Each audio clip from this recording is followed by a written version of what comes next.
Hi, this is Frank. Today we're talking about long wave infrared thermography. This is a technology that's measuring the thermal energy being emitted from the human body, noting one, a physiological abnormality, or maybe there's a vascular blood flow issue. So with me today from Wound Vision, I have Karen Schock, and she's going to talk about the technology. Hi, thanks for joining us. So when we talk about the gold standard has always been your visual assessment. Unfortunately, that's no longer enough. Some of us have cold hands, some of us have warm hands. We may assess when we touch that patient completely differently. So long wave infrared thermography gives us an objective and quantitative way to assess our patients.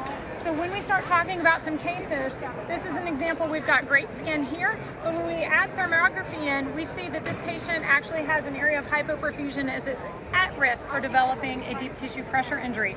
So we need to get interventions in place early. We can also rule out, so it's used to rule in, rule out. End of life ulcers, we actually see that they are discolorations that look like deep tissue pressure injuries, but thermographically we show in the normal range. When it comes to wound care as well, darker pigmented skin, patients at risk, harder to see those visual symptoms. This allows us to be able to see it easily and get those interventions in place. And lastly, we've got our wounds. With this, we can do wound measurements, but we see this patient has an inflammatory response. They need interventions. So this just gives you an adjunct to your assessment and so much more information on your patients. So with that, thank you very much. Have a great day.